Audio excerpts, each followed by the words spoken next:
जय माँ गायत्री। आइए सुनते हैं माँ गायत्री के भक्तों द्वारा उन्हीं के शब्दों में अनुभव।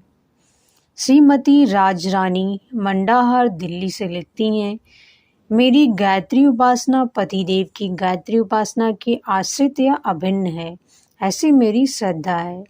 श्री बसंत पंचमी से लेकर अब तक हवन करते रहने के जो एक दो चमत्कार मेरे देखने में आए हैं, उन्हें ही मैं अंकित कर रही हूँ। मेरे पतिदेव को 1.5 वर्ष तक नौकरी करने के उपरांत गत दिसंबर को अचानक ही नौकरी से जवाब मिल गया।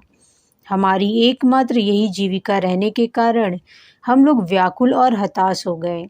अब क्या होगा, ये बच्चे क्या खाएंगे? पर यज्ञ भगवान और गायत्री माता की कृपा से उसके दूसरे दिन उन्हें अनायास नौकरी मिल गई। जीविका तो चली, पर अभाव की अनुभूति होती रहती। माता की क्या इच्छा थी कौन जाने। उपासना और यज्ञ लगातार चल ही रहे थे। 24 अप्रैल को मेरे पतिदेव के एक मित्र ने खबर दी कि उनके यहाँ एक जगह खाली है। उन्होंने उससे इस्तीफा देकर वह नौकरी ग्रहण की। अब हमारी जीविका भली-भांति चलती है और बच्चे भी शिक्षा पा रहे हैं। श्री सत्यनारायण शर्मा इंदौर से लिखते हैं, मैं ऊंची परीक्षा उत्तीर्ण होते हुए भी बहुत कम वेतन पर एक फैक्ट्री में विवशतापूर्वक काम कर रहा था। वेतन बहुत कम होने से चित्त दुखी रहता था। कुछ मास पूर्व आचार्य जी इंदौर पधारे थे। तब मैंने उनसे अपनी कष्ट व्यथा कही। उन्होंने गायत्री उपासना का निर्देश किया।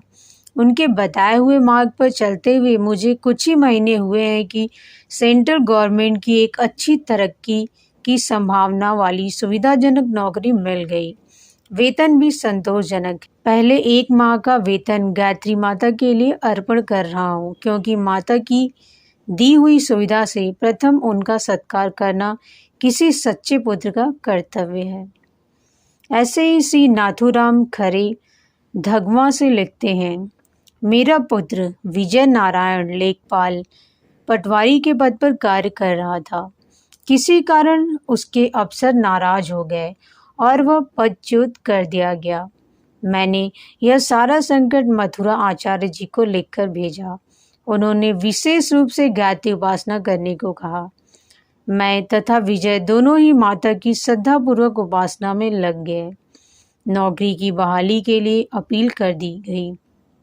माता की ऐसी कृपा हुई कि विजयपाल बिना किसी चार्ज के पहले पद पर बहाल कर दिया गया। हमारा समस्त परिवार माता की शरण में रहते हुए आनंदमय जीवन व्यतीत कर रहा है।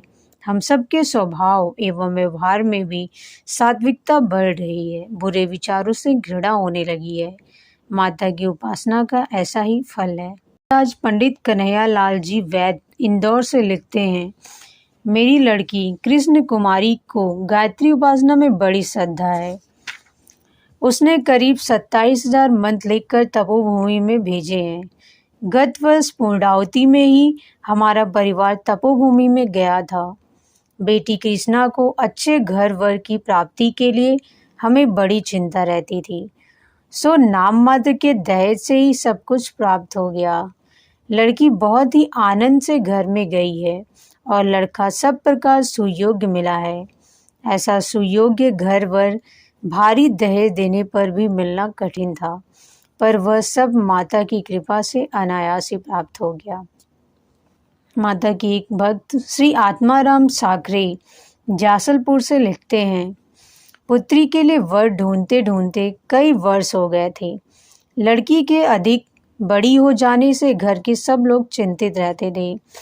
रोज शादी जल्दी करने का प्रश्न ही घर में चर्चा का विषय रहता, पर उपयुक्त लड़का मिलता न था। जहाँ मिलते वहाँ बड़े दहेज की मांग होती।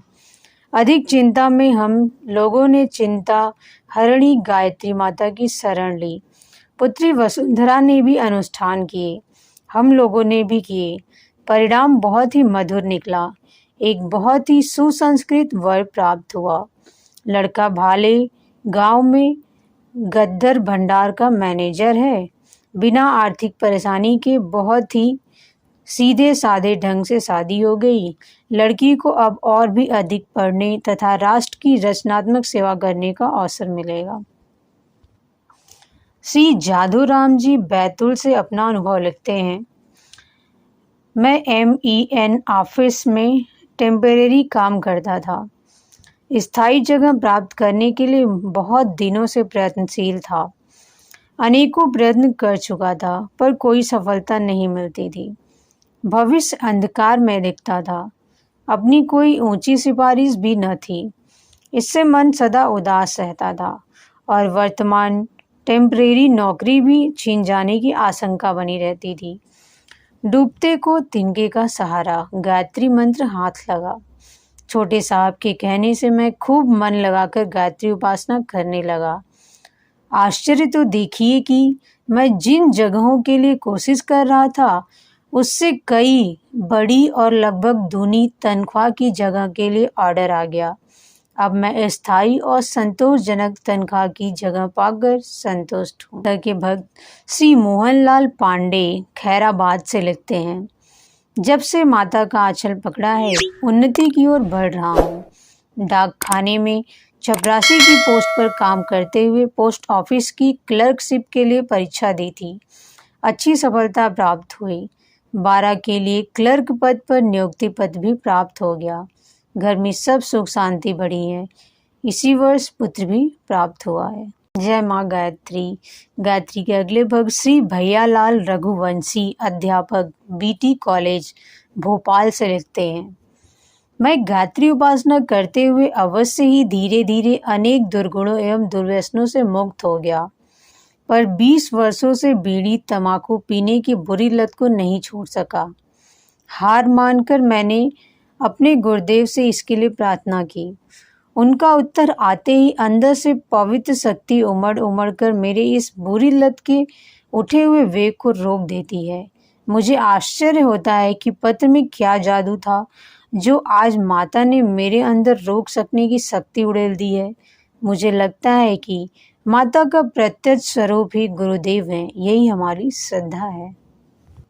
श्री गणपत गंगाराम चीचड़ा से लिखते हैं, लंबी अवधि बीत गई थी, जवानी ढल गई थी। पहले तो बहुत दिन संतान ही नहीं हुई। जब हुई तो केवल लड़कियां। हमारे घर में निराशा का साम्राज्य रहता। सोचते कोई लड़का न हुआ तो वंश ही डूबा जाएगा। कई बार घर में दूसरी शादी करने की चर्चा होती, कई बार कुछ विचार होता। ऐसी निराशा की घड़ियों में हमें एक सज्जन ने गायत्री मंत्र का सहारा लेने के लिए कहा। मैं और मेरी धर्मपत्नी गायत्री जप करने लगे। माता की कृपा से एक सुंदर पुत्र उत्पन्न हुआ है। घर में प्रसन्नता छाई रहती है। यह चमत्कार देखकर अनेक गायत्री उपासक बने हैं।